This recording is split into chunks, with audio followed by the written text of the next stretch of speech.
Olá pessoal, tudo bem? Vamos começar a live hoje para falar a respeito de neoconstitucionalismo, ativismo judicial e liberdade. Sexta-feira, agora, nessa próxima sexta-feira, nós vamos promover um evento e hoje nós vamos conversar já com o pessoal que vai participar do evento, inclusive o professor Fábio está entrando aqui. Vou convidar ele para participar conosco. Olá, Leandro, tudo bem? Prazer estar contigo, te ouço bem. Então, o pessoal está entrando aí. E em seguida, o Pedro deve estar entrando também. Então, quem sabe a gente aproveita enquanto o Pedro entra para te falar a respeito do grupo de pesquisa que tu promoveu esse semestre, que foi um negócio assim excelente pelo Instituto Eduardo Correia e que a gente discutiu, né, ao longo desse semestre essa questão do ativismo judicial e do neoliberalismo. Olá, Pedro, boa noite. Oi, Pedro. Olá, tudo bem? Boa noite. Tudo bem? Boa noite. Então, a gente estava aqui começando a falar um pouquinho, Pedro, e eu ia agora explicar, né, as atividades e falar um pouquinho do que a gente tem feito para o pessoal entender, né, o que a gente tem programado para sexta-feira. Então, nós temos um grupo de trabalho, que é um grupo que tem se dedicado a pesquisar o tema do neoconstitucionalismo, do ativismo judicial, desde março, acho que foi em março que nós iniciamos. E esse grupo, que é um grupo de trabalho, um grupo de pesquisa, composto por inúmeros pesquisadores de todo o Brasil, vai promover um evento, então, na sexta-feira com esse nome, né? E em torno dessa temática, né? O constitucionalismo, ativismo e liberdade. Isso tudo se dá no âmbito das atividades de um instituto, que é o Instituto Eduardo Correia, de Ciências Criminais, Filosofia do Direito e Direito Constitucional. É um instituto do qual eu sou o segundo vice-presidente e que foi criado há algum tempo, sobretudo por egressos da Faculdade de Direito da Universidade de Coimbra, para estabelecer mais uma ponte acadêmica entre Brasil e Portugal, né?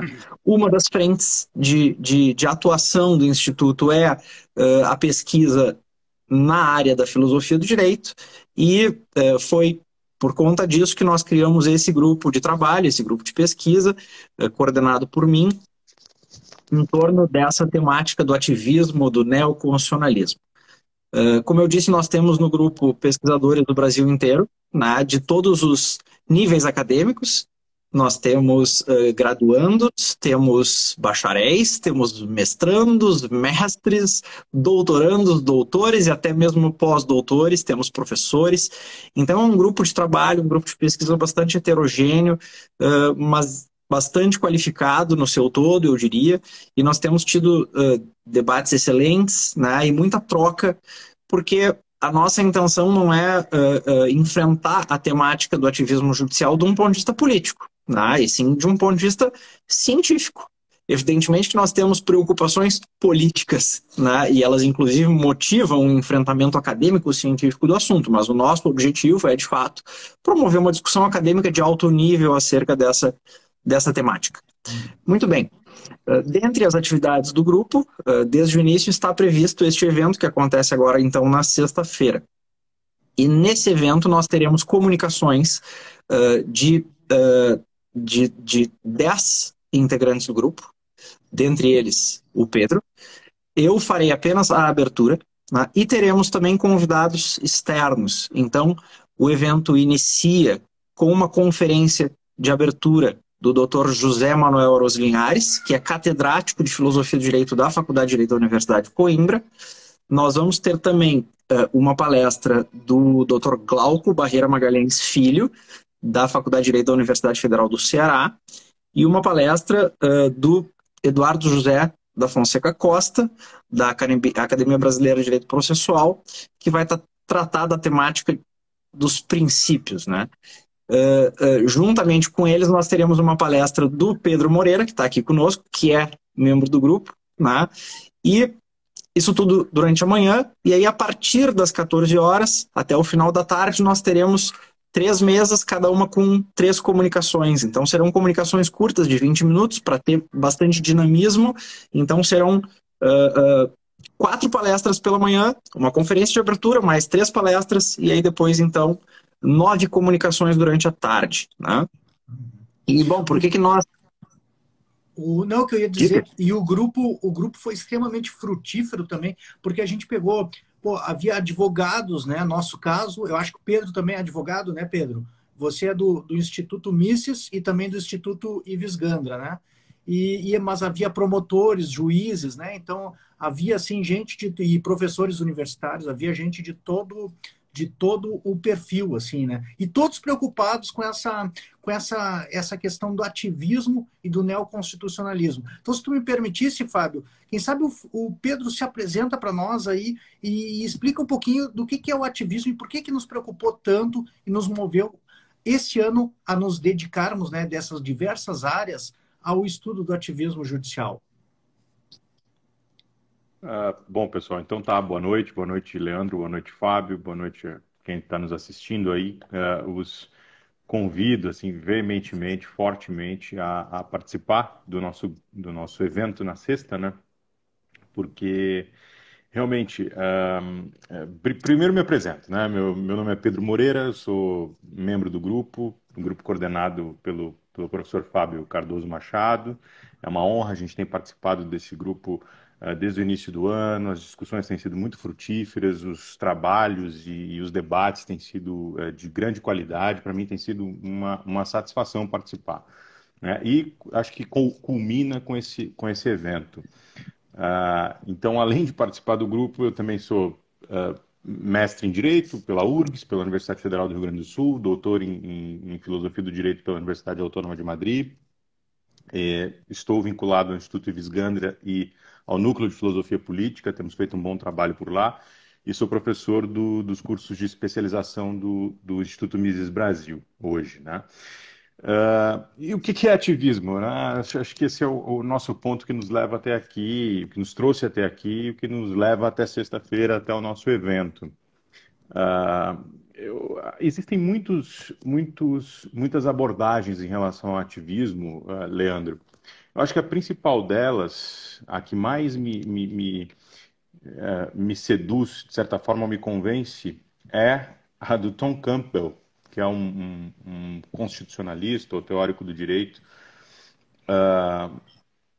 que ele diz o seguinte, ele diz o ativista é um traidor, em primeiro lugar, tá? É um traidor. O texto é muito mais elegante, mas a palavra que ele utiliza para expressar o que é o ativismo é exatamente essa, né? O ativista é um traidor porque o juiz ativista ele está posicionado em um ponto do sistema jurídico em que ele detém um monte de garantias, ele detém independência judicial, ele desfruta de garantias constitucionais como a inamovibilidade, né, e tantas outras que o ordenamento constitucional lhe outorga, e ao mesmo tempo ele faz avançar um projeto político, uma determinada agenda, tá? Mas esse é o ativismo que eu diria mais evidente, o ativismo visível, o ativismo que qualquer um dentro do direito deveria combater. Porque o arbítrio é o inimigo fundamental do direito. A gente vive uma determinada ordem jurídica, estuda o funcionamento da ordem jurídica, os fundamentos da ordem jurídica, o que é uma ordem jurídica, quais são as condições para que exista uma ordem jurídica, não são simples essas condições, justamente para que seja possível controlar de alguma forma o arbítrio, né? Para que nós possamos viver mais ou menos e conviver de maneira mais ou menos ordenada dentro das nossas divergências. Dizia Hannah Arendt, o direito serve para organizar a política, para organizar a diferença. Eu acho que isso é interessante, organizar a diferença, ou seja, você estabelece as regras do jogo, mas não mexe nas regras do jogo, não muda as regras do jogo e não joga, né? Então, o juiz ativista, ele joga, ele modifica as regras do jogo, ele manipula as regras do jogo, então isso é bastante problemático do ponto de vista fundamentalmente político, porque no final das contas, quando se estabelece num determinado ordenamento jurídico uma cultura ativista, você modificou a forma de governo, sem que ninguém tenha tomado qualquer tipo de decisão sobre isso, né, Fábio? Acho que essa é a perversidade da cultura ativista. E vejam, isso a mim me interessa mais até do que o ativismo do traidor, daquele que conscientemente está ali com uma agenda determinada, né? E eu acho que essa é a grande importância do nosso grupo e do nosso evento, tá? Porque existem raízes filosóficas que, no final das contas, produzem uma cultura ativista sem que os que dela participam tenham sequer consciência, muitas vezes, de que participam de uma cultura ativista, né? Esses dias eu pensava nisso. Digamos que aqui nós tivéssemos um tribunal de três, eu, Leandro e Fábio, né? E aí eu fosse conscientemente ativista, subjetivamente ativista, né? Tivesse um plano, uma agenda e quisesse estabelecer essa agenda, impor essa agenda a toda a comunidade, independentemente do direito, né? Às vezes, a jusfilosofia, e esse é o problema do neoconstitucionalismo, é por isso que o nome está ali, empresta a todos nós um vocabulário que impede que os outros dois juízes, o Fábio e o Leandro, identifiquem o ativista. Eu, pessoalmente, acho que é justamente esse o momento em que a gente vive hoje no Brasil. Existe o ativismo de má fé, o ativismo deliberado, o ativismo consciente, mas mais preocupante do que isso é todo um cabedal, uma ferramenta, uma indumentária teórica, filosófica, que obscurece a dimensão do poder político e faz com que as pessoas sejam ativistas, atuem de maneira ativista, sem mesmo saber que elas estão exercendo um poder político, você ter consciência disso, né? Então, assim, de início aí eu diria isso, Leandro. Sim, perfeito. E eu estava me lembrando, eu e o Fábio, há uns 2 anos atrás, eu acho, a gente fez uma live sobre ativismo judicial, né, Fábio? E já a tua preocupação com esse fenômeno e a arbitrariedade do poder judiciário, né, e o desvirtuamento do poder judiciário, né? Eu me lembro que a gente debateu que tem essa questão da competência dos poderes, né, específicas, ou seja, o poder legislativo, o judiciário e o executivo, e cada um com a sua competência, sendo que o poder legislativo é eleito e representa politicamente nós, cidadãos brasileiros, enquanto o poder judiciário, ele não foi eleito e não é o objeto dele, não é criar políticas, mas implementar políticas, implementar a ordem jurídica que está aí construída. Nem tu botou vários pontos, né, Fábio? Já há 2 anos atrás, que agora sim parece que se desenvolveu de uma forma que nunca a gente havia imaginado que poderia chegar e torna urgente essa discussão, né? Então, primeiro, eu gostaria de dar boa noite, né, aí para o pessoal que está entrando, aí eu vi que tem vários amigos aí entrando e mandando boa noite, então boa noite a todos, e fica o convite para participar do nosso evento sexta-feira, começa às 9 horas da manhã, inclusive aqui já tem postagens aqui no Instagram, eu vou deixar nos comentários desse vídeo, na descrição desse vídeo, como participar, o link para participação, inclusive pode ser fornecido certificado pelo Instituto Eduardo Corrêa, que está promovendo, só que tem que mandar um e-mail antes solicitando o certificado e a participação. Boa noite, Naja.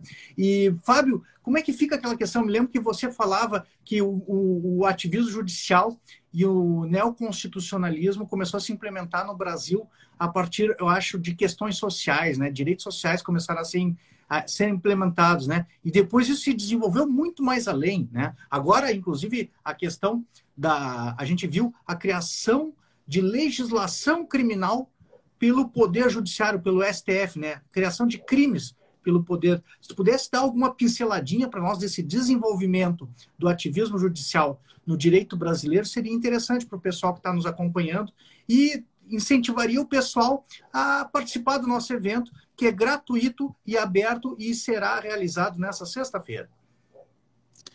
Bom, vamos lá.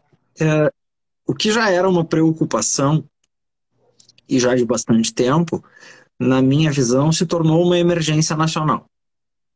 Sobretudo agora, no período eleitoral, em que tudo se agravou muitíssimo mais. Eu acho que o Pedro trouxe muito rapidamente, né, Pedro, algumas coisas bastante importantes, e acho que o Pedro tem razão em tudo que ele disse. O direito, ele é e deve ser um anteparo ao poder. Tá? O direito deve ser, digamos assim, um meio de trazer algum tipo de racionalidade para a maneira como nós ordenamos o nosso convívio, de maneira que o poder não se imponha pelo puro poder. E o Pedro destacou algo com que eu concordo, acho que a maioria das pessoas que estuda isso concorda, que o ativismo não é pura e simplesmente a consequência de intenções usurpadoras, digamos assim, né? De objetivos de pessoas que querem intencionalmente usurpar o poder. Né? Por que o nosso grupo se chama Neoconstitucionalismo, Ativismo e Liberdade? Porque existem por aí ideias muito difundidas que geram e, de certa forma, legitimam o ativismo judicial. E, como consequência desse ativismo judicial, ou pelo menos como uma das muitas possíveis consequências desse ativismo judicial, nós temos uma supressão, ou pelo menos uma excessiva e ilegítima restrição de liberdades. Acho que eu não preciso dizer que isso está comprovado pelo que nós estamos vivendo hoje no Brasil. Então, certas ideias que se tornam correntes e eventualmente até dominantes geram uma certa exacerbação do poder judicial, né, que passa a extrapolar o que seriam os seus limites, e isso acaba atingindo a liberdade das pessoas. Então, por isso o nome do nosso grupo é Neoconstitucionalismo, Ativismo e Liberdade. O neoconstitucionalismo é, digamos, um slogan. Né? O neoconstitucionalismo é uma espécie de slogan que acaba por compreender uma série de tendências teóricas que estimulam esse ativismo. Muito bem. Eu não vou aqui me arriscar a definir o que é o ativismo, mas vou trazer uma percepção minha de como o ativismo pode ser compreendido. Tá? Na minha visão, e isso não é algo meu, tá? Isso eu aprendi com professores meus, inclusive lá em Coimbra, mas na minha visão, que é a visão dos meus professores de Coimbra, o juiz deve decidir com intenção ao direito. Isso é uma maneira, digamos, mais bonita e rebuscada de dizer que o objetivo do juiz é aplicar o direito, ou seja, né, o direito é o fim último que orienta o exercício da sua atividade. Então, o juiz julga com o interesse de aplicar o direito, julga para a realização do direito, julga para que o direito prevaleça no final das contas. Quando o juiz subordina o direito a intenções outras, quando o juiz coloca como fim específico da sua atividade objetivos outros que não a realização do direito, ele acaba por usurpar papéis, funções que não são os seus. O legislador tem como objetivo específico um objetivo de caráter político. Então, quando o juiz toma para si objetivos outros que não o da realização do direito, ele acaba por usurpar outras atribuições, outras funções que não as suas, que não as que caberiam naturalmente a ele. Então, quando o juiz passa a julgar para a realização de um objetivo político, por mais digno que esse objetivo possa ser, ele já está sendo um juiz ativista. Certo? Muito bem. E o neoconstitucionalismo, como eu disse, é um slogan que abarca uma série de concepções que acabam por nos fazer ver na Constituição uma série de valores que consagram objetivos e que, sendo, portanto, incorporados à Constituição, são objetivos que a ordem jurídica promove e que deveriam, portanto, ser encampados pelo Poder Judiciário. Então, o Judiciário deveria passar, segundo essa visão, a realizar diretamente objetivos políticos. O Judiciário seria ele teria para si a função de determinar a maneira de realizar objetivos políticos, inclusive ordenando a implementação de políticas públicas para que isso se desse. Tá? O que acontece? Eu acho que o Pedro foi muito feliz ao dizer o seguinte: isso faz com que o usurpador acaba por, se apropriando dessas concepções e desse discurso, parecer um juiz de verdade. Porque o que acontece é isso, e fazendo o mesmo exercício que o Pedro provocou. Né? Vamos supor que nós três aqui somos desembargadores numa Câmara do Tribunal. O Leandro é um juiz e entende que deve exercer o papel típico de um juiz, que é o de realizar o direito. O Pedro também. Só que eles, digamos assim, estão imersos nessas várias concepções que nós englobamos através do slogan do neoconstitucionalismo. Ou seja, eles entendem que o papel do juiz é promover, né, fins políticos, fins sociais, porque afinal eles estão incorporados pela Constituição, né, na forma inclusive de princípios. O papel deles é avançar socialmente, o papel deles é realizar esses objetivos que esses princípios constitucionais consagrariam, etc, etc. Né, tem um autor que de alguma maneira resume isso tudo, que é o Alexis, quando ele diz o seguinte, que o princípio é um mandado de otimização, ou seja, ele determina um fim que deva ser realizado ao máximo. Tá? Então, o Pedro e o Leandro, eles estão imersos nesse mundo, digamos assim, do neoconstitucionalismo. Essa é a maneira deles de pensar. E eu sou um usurpador. Eu sou colega deles na Câmara, mas eu sou um usurpador. Ou seja, eu de fato quero me valer da minha posição do juiz para favorecer alguém, para perseguir alguém, para avançar uma agenda política, para bloquear uma determinada agenda política. Eu e eles, no que diz respeito ao discurso utilizado, não teremos diferença nenhuma. Eu poderei me valer do discurso deles para ser esse usurpador que eu tenho a intenção de ser. E eles sequer identificarão que eu sou um usurpador. Certo? Esse é um dos temas que a gente vai precisar discutir na sexta-feira. Acontece muito com a ponderação, por exemplo. Né? Nós três somos magistrados de uma mesma Câmara. O Leandro fez uma ponderação, eu fiz outra, tu fizeste outra. Né? A tua ponderação como um usurpador é claramente uma ponderação de má fé, digamos assim, inapropriada. Por quê? Porque ela viola alguma outra coisa. Mas, bom, se todos nós estamos ponderando, né, utilizando uma espécie de técnica que foi profundamente difundida dentro do Brasil, aliás, a teoria do Alex é uma teoria que teve mais sucesso na América Latina do que propriamente na Europa, tá? E talvez e principalmente em países como a Colômbia e o Brasil, a gente talvez tivesse que pensar... Foi levado até mais adiante, né? Foi levado até mais adiante. Muito mais adiante, mas qual é o caldo cultural? Ele pensa em direitos sociais, por exemplo. E aqui se aplica para direitos sociais. Desculpa te interromper. Mas ele construiu, como diz o Ralph Posher, uma espécie de pequena indústria. A teoria dele começou bem modesta. Depois ela se transformou... vou ao Peru dar uma palestra sobre a fórmula peso. Né? Procurem no Google fórmula peso Alex e depois procurem fórmula peso refinada. Tá? Aquilo é uma espécie de tecnocracia que empresta um argumento pretensamente objetivo para uma discussão essencialmente política, que é uma discussão envolvendo princípios, envolvendo liberdade, envolvendo dignidade, envolvendo igualdade. E normalmente essa ideia da ponderação ela existe para derrotar uma regra, ou para derrotar algo que deveria ser, de certa maneira, inderrotável. Tá? Mas, como todos nós aceitamos essa cultura, essa retórica, se nós três somos os magistrados, a gente não tem mais ferramentas. É como nós três ponderamos, o Fábio fez a ponderação dele prevaleceu. Né? Se vocês prestarem atenção no último julgamento do Tribunal Superior Eleitoral, todo mundo estava ponderando. Né? Estava ponderando quem decidiu, no que a meu juízo foi uma decisão por censura prévia em relação a meu juízo não só, mas a juízo inclusive de quem decidiu dessa forma, porque me parece que reconheceu que era uma censura a veículos de comunicação, tá? Então, vejam, ali havia uma ponderação. Mas os outros também estavam ponderando. A palavra ponderação apareceu sempre.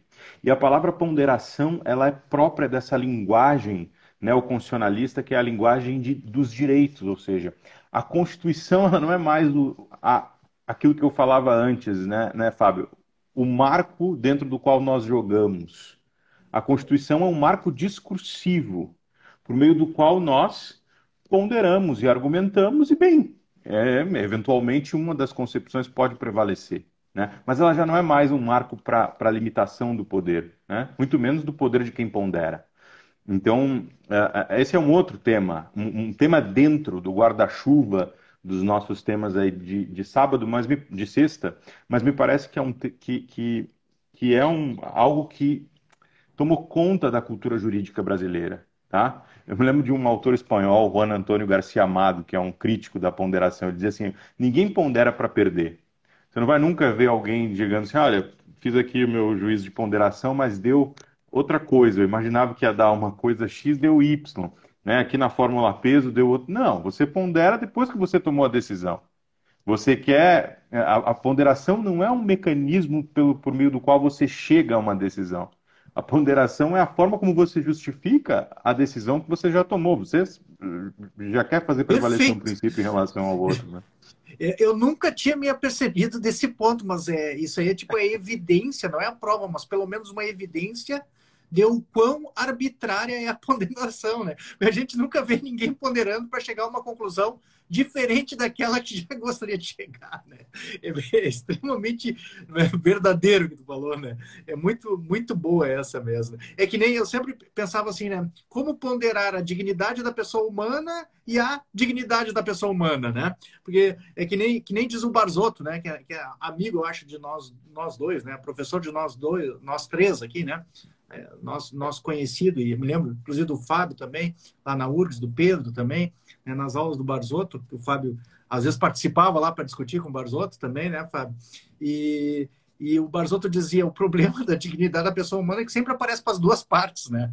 Para quem quer cobrar uma dívida e para quem não quer pagar a dívida, né? Ou para a mulher que resolveu que dispor sobre o seu próprio corpo e realizar aborto é uma questão de dignidade, mas para quem quer defender a vida do feto né? E diz: olha, essa questão de suprimir a vida do outro ser humano, do feto, é contra a dignidade da pessoa humana. E os dois vão achar que tem razão. Então a coisa não se resolve por ponderação, né? O próprio Finis, que eu estudo, considera irracional ponderar dois valores básicos, né? Por exemplo, vida e liberdade. Não há uma medida comum de liberdade e nem uma medida. Quantas vidas valem a liberdade? Ou quanto de liberdade vale uma vida? Isso não é racional, né? Na verdade, é exatamente o que você diagnosticou, Pedro, que isso esconde retoricamente, no mau sentido, né? Esconde argumentativamente a arbitrariedade e as preferências particulares da pessoa que está decidindo e quer implantar um projeto de valores ou alguma coisa arbitrária, né? Mas me parece que é muito isso mesmo. E me diga uma coisa, não levando para o lado político, mas levando para o lado exatamente do ativismo judicial, né? Que a gente, e eu estou falando isso porque eu acompanhei na imprensa internacional, teve 2 jornais americanos que publicaram matérias a respeito dessa questão da liberdade de imprensa e da censura no Brasil, né? Então, entende? Acho que não, no nosso evento acadêmico não compete a gente fazer uma discussão política, mas a nível acadêmico tem um espaço aí que está preocupando o mundo mesmo, né? Eu li as 2 notícias e eles estão assim, estão extremamente preocupados no sentido do Brasil ser um balão de ensaio para ver um órgão censor no mundo a respeito de fake news, né? E o que preocupa muito é porque existe uma questão que foi definida pelo TSE, mas também às vezes passa pelo STF, né? Que é essa questão da censura prévia. Por exemplo, agora foi julgado, que nem colocou bem o Pedro, né? Então, eu já advoguei em campanha eleitoral, né? Nesses pleitos majoritários para governador de estado. E a gente sempre teve esse problema, muito antes da internet, quando eu advoguei foi antes da internet, né? Sou um pouco antigo, né? Mas para que o pessoal já nasceu na internet acha que isso sempre houve, né? Mas não era assim antes. E a gente sempre teve essa questão das mídias. Então, era a propaganda veiculada em televisão, a propaganda veiculada em jornal, né? E o que acontecia? A gente via as inverdades ou alguma coisa que fosse ofensiva, que fugia das regras, e a gente impugnava aquela matéria específica. Então, a gente caçou 0 hora, conseguiu direito de resposta, por exemplo, na Globo e nas diversas mídias, mas era atinente àquele tema e àquela matéria específica que a gente demonstrava onde estava a arbitrariedade. Agora, quando há uma questão de que uma única pessoa, como veiculou o The New York Times, né? Uma única pessoa é capaz de decidir o que é verdade, o que é falso, né? O que é fake news. O professor Drayton entrou para nos acompanhar. É uma grande alegria vê-lo, professor, na live. Então, quando uma única pessoa é capaz de decidir o que é verdade ou falsidade, né? E ao mesmo tempo ela é capaz de censurar previamente e geral, isso assim foi uma coisa que me estranhou muito, eu nunca tinha visto isso, uma censura geral em abstrato, né? Não é aquele fato específico que é inverídico, né? E o que é pior, muitas vezes, como aconteceu no caso do Brasil Paralelo, eles reconhecem que os fatos noticiados e as notícias reportadas são verdadeiras. Contudo, pode-se daí advir uma conclusão que não é verdadeira. Então, não é nem, sabe? O que vocês consideram isso também uma forma de ativismo judicial? Como é que isso entra no desenvolvimento do ativismo judicial? Que nem eu já tinha conversado com vocês, com o Fábio especificamente, né? E falei aqui, o ativismo judicial parece que começou nessa questão de direitos sociais, mas também depois na defesa de minorias. Eu já falei também com o professor Pedro Adame, da PUC, né? A gente fez uma live que ele falou que existe ativismo judicial no direito tributário. Então, já assim, o STF parece que vem prejudicando os contribuintes em termos de ativismo judicial também, e agora parece que é uma nova dimensão do ativismo judicial. Não sei se vocês poderiam contribuir com essas questões ou deixamos para a sexta. Grande abraço, professor.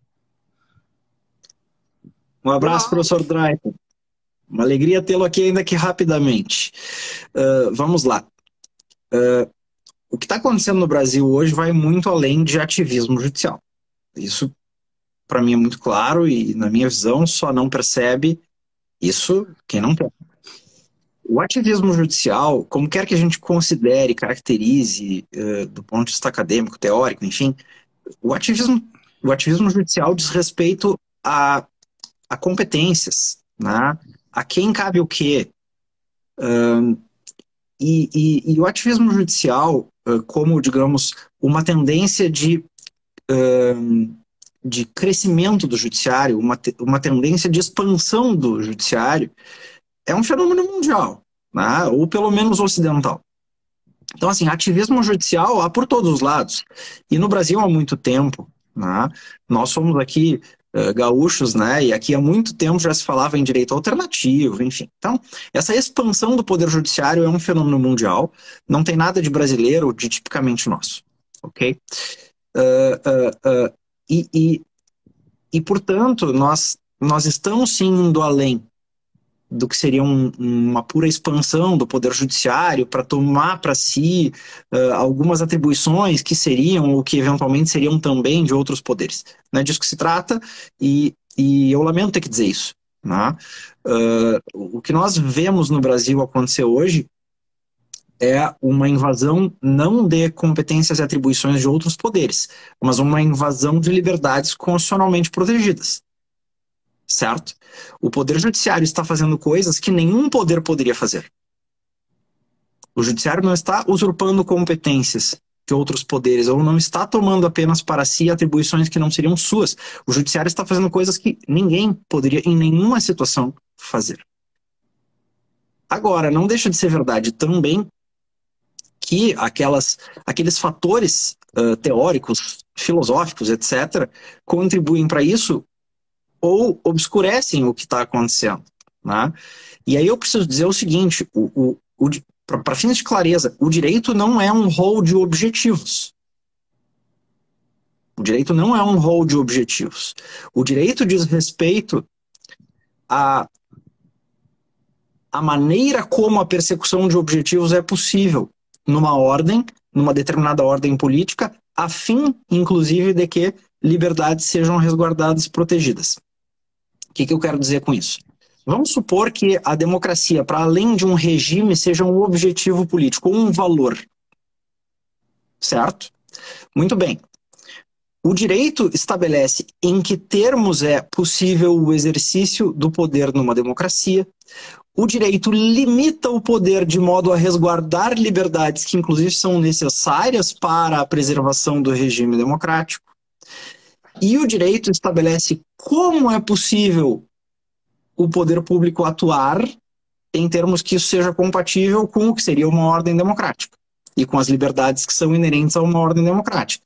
Ou seja, o direito não estabelece um objetivo puro e simples, dando ao juiz uma carta branca para ele perseguir esse objetivo da maneira que ele entender que é melhor. Ok?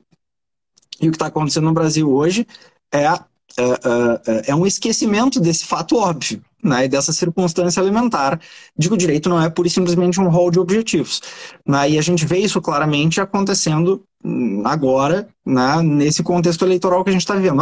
A democracia precisa ser preservada. Né? As fake news são um problema, elas desqualificam a democracia.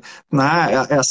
Essa profusão por conta das mídias sociais, etc., de inverdades, de distorções, etc., isso pode, né, ser deletério para a democracia. Muito bem. Isso significa que o judiciário possa adotar qualquer meio, qualquer forma, qualquer conduta que lhe pareça melhor para combater isso, a despeito do que o direito diz, a despeito do que o direito prescreve, a despeito das liberdades que o direito protege? Eu creio que não. Então, por exemplo, cancelar o perfil de alguém numa rede social, isso é por definição censura prévia. Pô, exatamente. Certo? Porque eu estou de antemão tirando da pessoa a possibilidade de falar. Talvez fosse legítimo, respeitado o devido processo, etc, determinar a supressão de uma postagem. Ok? Agora o judiciário está indo mas tão além do que seria possível ou concebível num regime de liberdades, que saiu agora uma resolução que permite que um agente do tribunal passe monitorando as redes sociais de uma determinada pessoa para cancelar a seu critério as postagens que esse agente entenda que violam certas premissas quanto ao que é divulgável ou não, estabelecidas pelo tribunal. Certo? Eu não acho que alguém... Desculpa, só para contribuir com o que está colocando, já deixa tu seguir, eu achei que tu tinha interrompido, mas uma outra prática também que eu tenho visto, assim, que eu considero um negócio nefasto, é cortar os royalties, né? O cara publica vídeo no YouTube, tem várias páginas que estão sendo desmonetizadas, né? Então, muitas vezes não são empresas, são pessoas, né? E outras vezes são empresas, mas que têm funcionários, que por trás das empresas tem pessoas que precisam sobreviver, né? Então, você cortar a fonte de rendimento dessas pessoas, assim, é um negócio um tanto radical, né? Se a gente for pensar que aquele dinheiro é tipo os alimentos da pessoa, né? Então agora tu não vai deixar a pessoa sobreviver da atividade profissional. Eu acho muito radical também, Fábio, sabe? Desculpa, assim, interrompi o teu raciocínio. Mas eu peço desculpa porque já estou me excedendo aqui, mas eu vou dizer só mais uma coisa rápida, eu vou passar a palavra para o Pedro e me retiro. Que é o seguinte, o judiciário está criando delitos ex post facto, ou seja, né, uma vez que ele constata algo que ele considera inadequado, etc., ele categoriza aquilo como um delito. Ok? Ele dá tratamento a isso que ele considera um delito, a despeito do devido processo legal, sem nenhum respeito às garantias do devido processo, certo? Ele aplica penas e medidas de caráter coercitivo, sem previsão legal, faz valer essas medidas de caráter coercitivo, de novo, sem respeito às garantias do devido processo, e ainda cria uma resolução, ou seja, uma norma de caráter interno administrativo para legitimar isso. Desculpa, eu creio que há ali pessoas de boa fé, juízes de boa fé. Agora, isso tem muito cara de usurpação. Então, existe um risco de que haja ali pessoas usurpando, invadindo as nossas liberdades, e que outras pessoas de boa fé, que não têm essa índole, estejam aceitando isso por conta de premissas equivocadas a respeito de qual deva ser o papel do judiciário num Estado de Direito. Dito isso, eu encerro, porque nós temos ainda que ouvir o Pedro, né, a respeito disso tudo e temos aí a sexta-feira ainda inteira para debater o assunto. Sexta-feira começa às 9h e vai até o final da tarde. Eu estava olhando até até as 18 horas, né? Então, 18 horas e 15 minutos. Mas, Pedro, e se tu pudesse dar um pitaco aí para nós e também falar a respeito disso que o Fábio falou, a respeito da norma jurídica, dos princípios, né, finalidades e regras, e como isso se dá diante do ativismo judicial e do neoconstitucionalismo, que já vocês mostraram a relação dos dois, seria bem interessante para nós também. É que, na verdade, o Poder Judiciário não pode ter agenda, né? Quando o Montesquieu, lá no Espírito das Leis, dizia que o Poder Judiciário era um poder nulo, tá? E esse vai ser um pouco um tema da minha comunicação sexta. Ele não estava cara, fazendo uma... me desculpa te interromper, mas eu não aguento também. Tá. Mas tu citou Montesquieu, e ele já dizia, né? O mais terrível dos poderes, né? Mais o poder terrível, de julgar. Porque quando ele é exercido, ele não é exercido em abstrato, em geral. Ele é exercido em particular. Contra mim, Leandro, contra ti, Pedro, ou contra o Fábio, né? Ele é exercido contra a pessoa, não em relação à comunidade. Então, ele é o mais terrível dos poderes. Então, desculpa te interromper, mas, por favor, né? Siga para nós aí que a gente quer te ouvir. É verdade, Leandro, é verdade. E o que eu dizia é que lá a gente conhece a passagem, né? É um poder nulo, poder judiciário, mais fraco, apesar de ser o mais temível, o mais fraco. Por que é o mais fraco? Porque não exerce poder político, não pode ter agenda, né? E o juiz é simplesmente a boca por meio da qual la bouche de la loi, né? É a boca da lei, essa expressão que a gente já ouviu muito. Só que me parece que os nossos teóricos do direito, em geral, receberam essa expressão a partir de uma perspectiva teórica sobre a interpretação. Como se o Montesquieu não soubesse que a lei pudesse ter distintas interpretações. Sim. Tá? Como se fosse um ingênuo, né? Nem Um positivista, mas cognitivista. uma posição nem positivista. Um Nem cognitivista positivista é em assim. termos...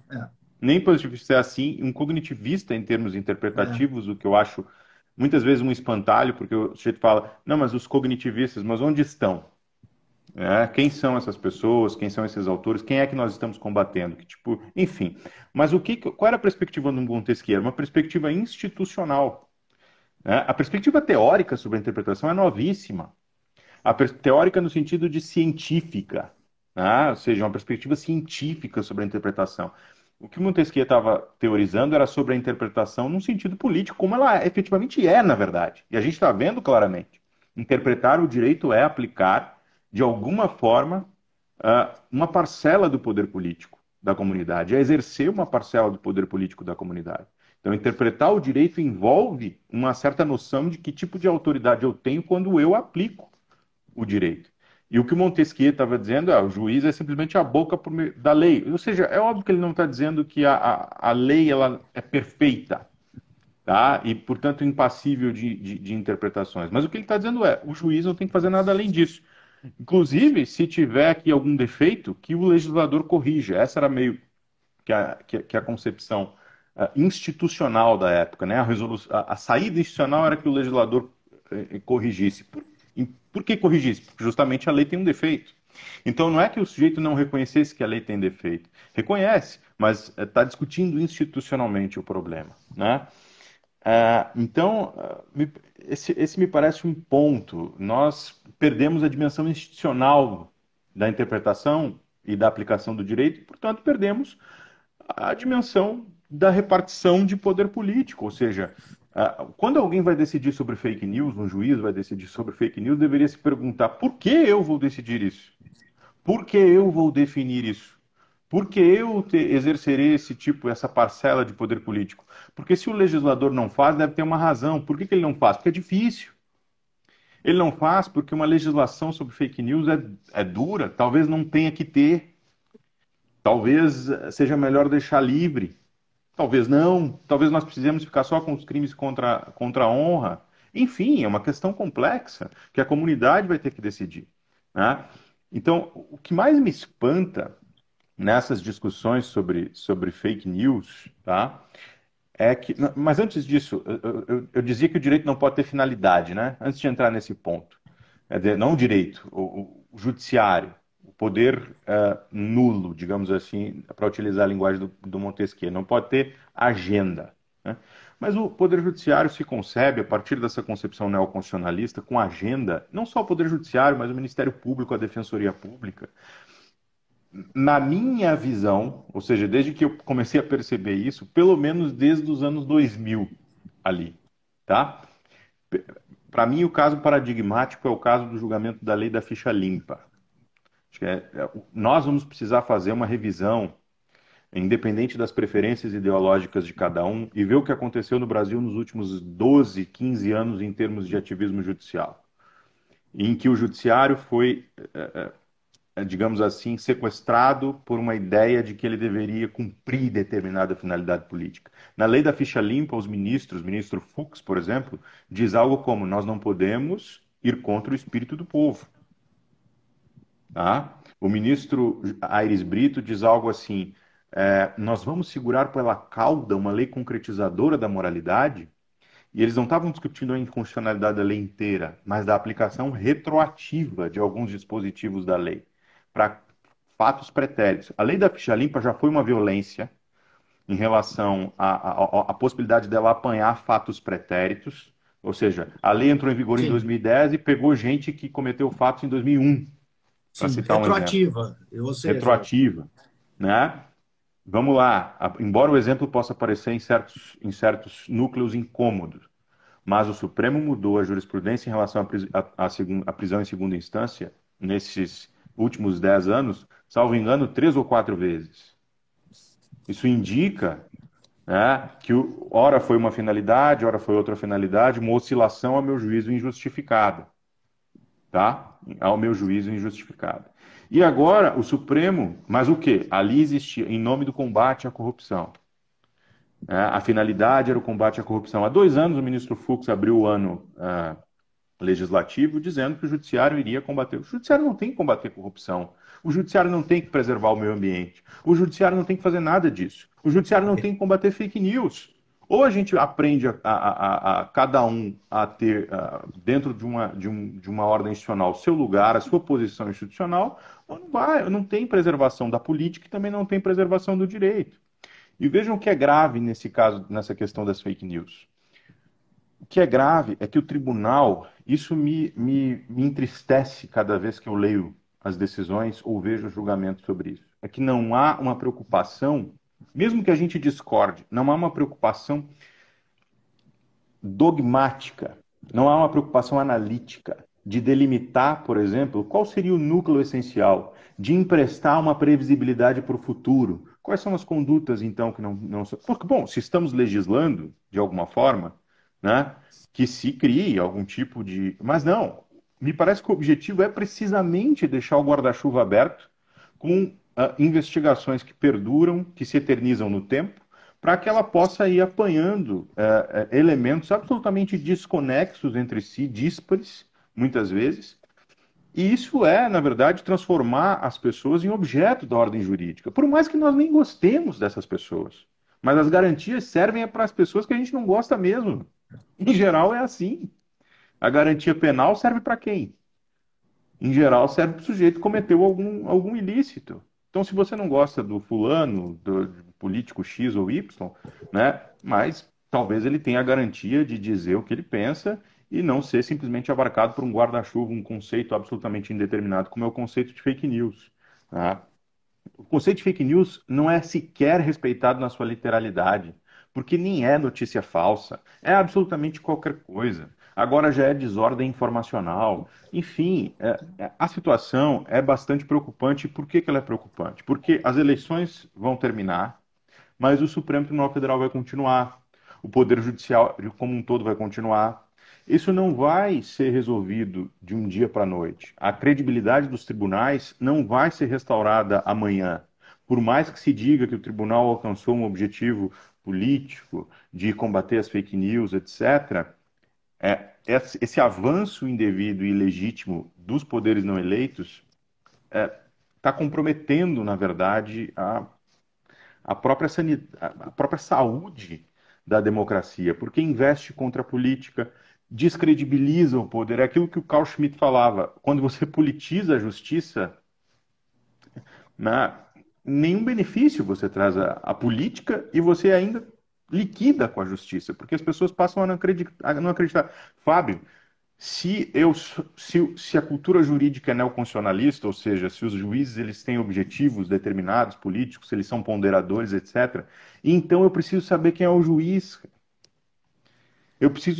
Então eu quero escolher o juiz, claro.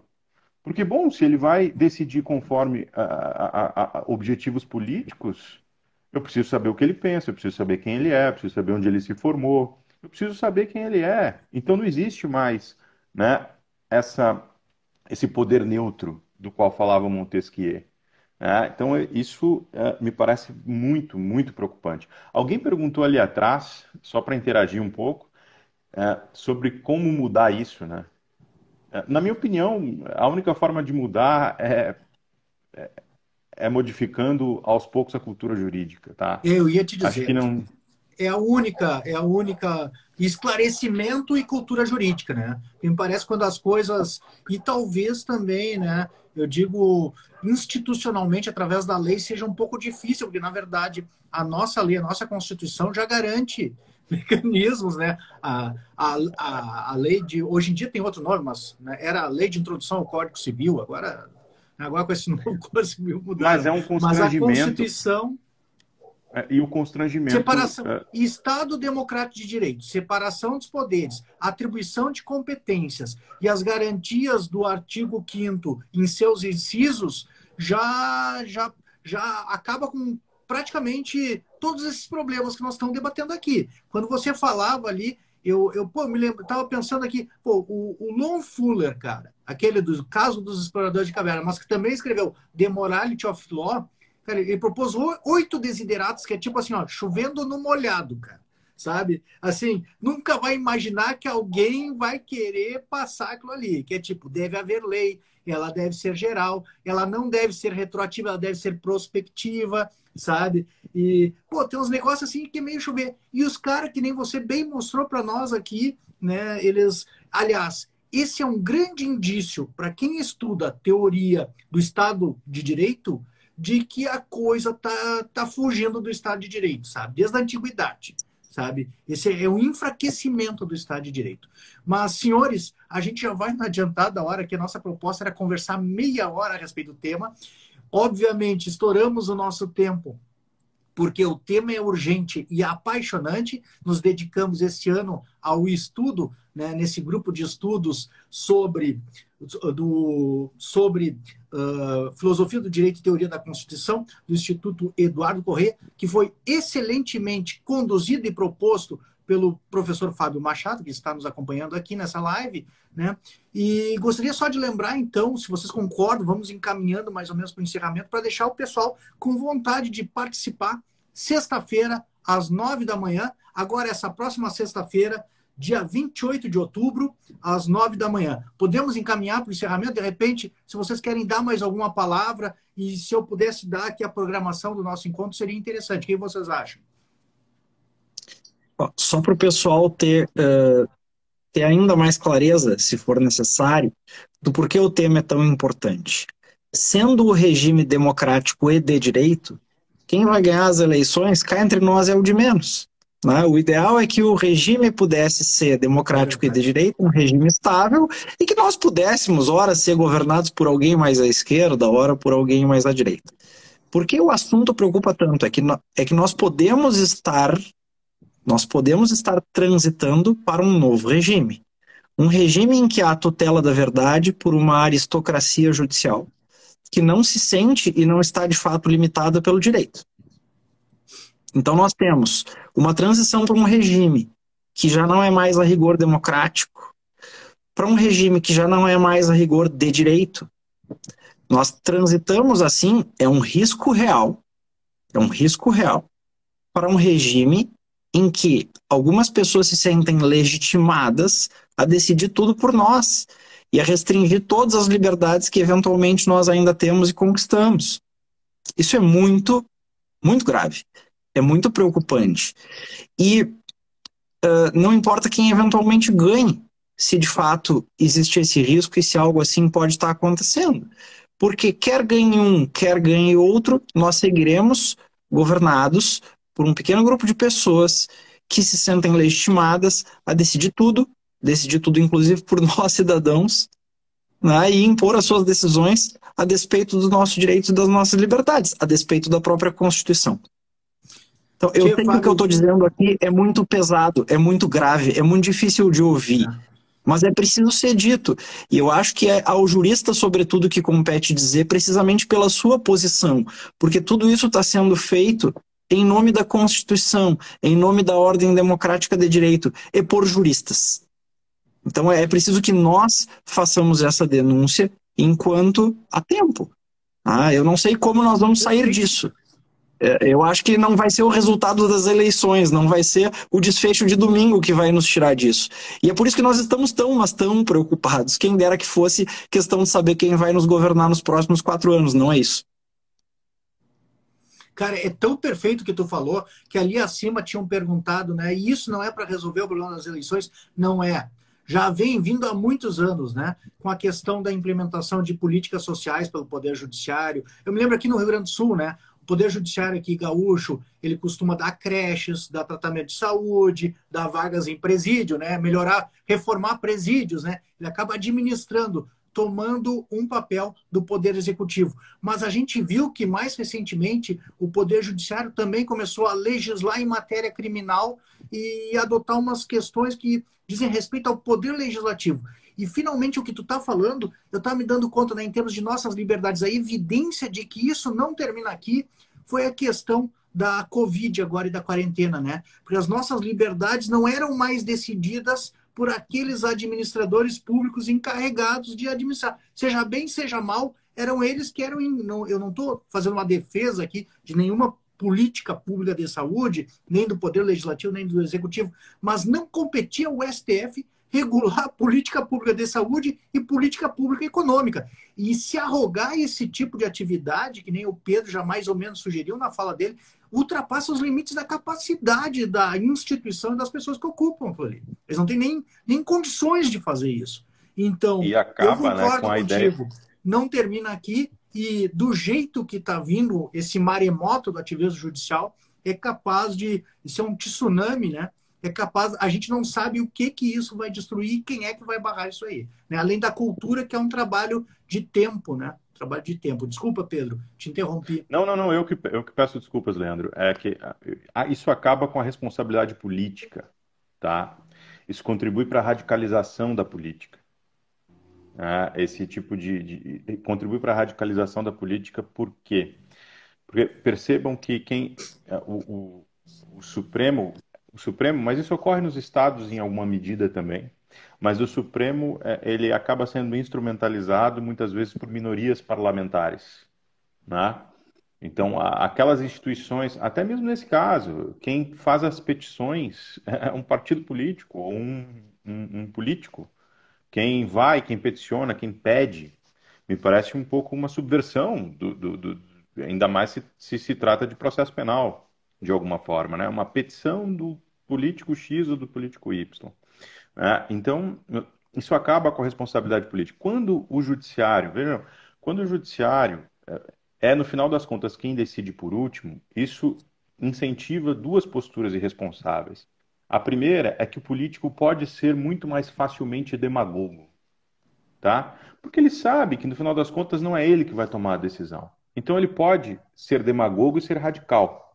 Quando é ele que tem que tomar a decisão, bom, aí já lhe cabe um pouco mais de responsabilidade política, de prudência, de moderação, de virtudes que talvez um estadista precisasse ter, né? Não precisa, Cara, não precisa jogar tanto para ratificar o que tu falou na prática, se tu me Vai lá. permitir aqui, te interrompendo. Cara, quando eu lecionava Introdução ao Estudo do Direito, agora, eu lecionei 12 anos lá numa instituição, né? O que acontece? Quando eu comecei, tinha essa questão do ativismo judicial e direito à saúde. Então, não tinha vagas em hospitais e o Tribunal de Justiça aqui do Rio Grande do Sul fazia o poder público dar vagas em hospitais. Então, tinha aquela situação que, às vezes, tinham 20 leitos, os 20 leitos estavam ocupados e o juiz mandava. Mesmo que os administradores públicos com quem eu conversava, e os médicos, diretores de hospital, etc. e tal, o pessoal responsável, se queixavam que dizia assim, eu não posso, tenho 20 vagas, não posso dar alta para nenhum deles. Como é que eu vou fazer para botar mais um? Não tem onde pôr. Então, muitas vezes respondiam o mandado ou o ofício que haviam recebido, dizendo assim, olha, excelência, esse aqui são os prontuários. Eu não daria alta para nenhum deles. O senhor escolhe qual é o que o senhor quer tirar, porque não tem vaga aqui. Bom, começou assim. Sabe o que aconteceu, Pedro? Exatamente o que você falou. Houve uma questão de desresponsabilização política dos administradores públicos. Porque o brasileiro, uma coisa que o brasileiro sabe fazer é fazer limonada com limão, né?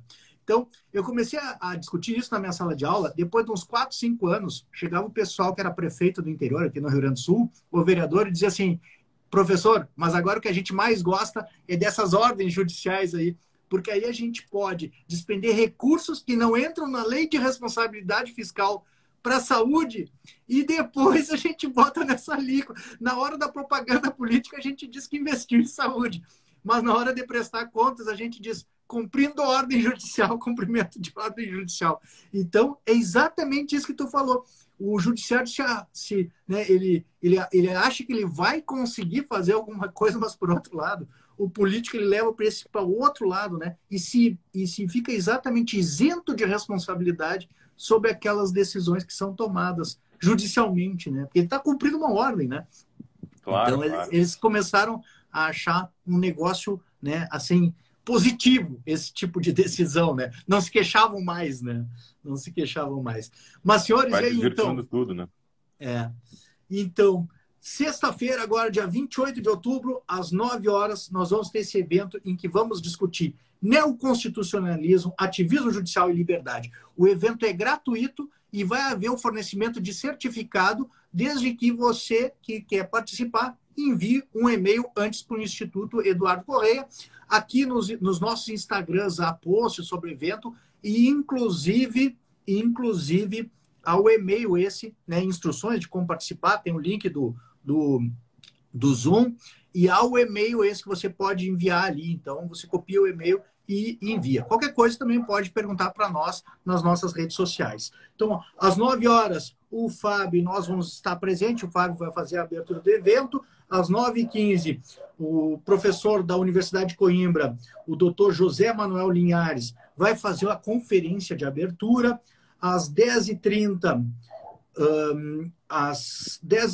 às 12 horas, o professor da Universidade Federal do Ceará, o doutor Glauco Magalhães Filho, o doutor Eduardo Fonseca da Costa e também o doutor Pedro da Silva Moreira, do Mises e do Instituto Ives Gandra, que conversa conosco aqui, vão fazer as suas apresentações. Às 14 horas, eu, o doutor André, do Tribunal de Justiça de São Paulo e do CEL Law School, e o Rafael Cronge, da Universidade Federal do Ceará, vamos fazer as nossas falas. Depois, às 3 horas da tarde, Rodrigo Raposo, o Luciano Andrade Bicalho e o César Maximiliano Duarte. Finalmente, das 5 da tarde às 18, o doutor Henrique Montagnier Fernandes, o André Uliano, doutor André Uliano e o doutor Saul Ferreira Alves. E todos esses vão estar presentes, então, agora,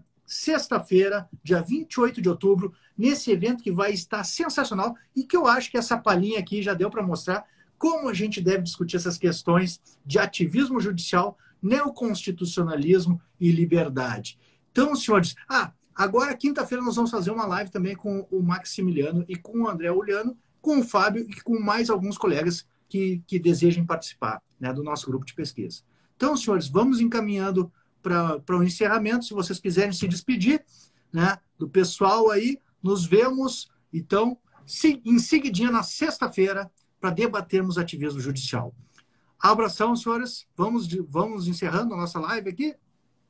Bueno. Isso aí, um abraço. Um grande abraço. Um abraço. Muito obrigado. Abraço. Eu vou ver se eu consigo deixar essa live no Reels e, se possível, baixar ela. Aí eu compartilho com vocês. Um abração, senhores. Muito obrigado. Excelente o bate-papo. Obrigado, boa noite.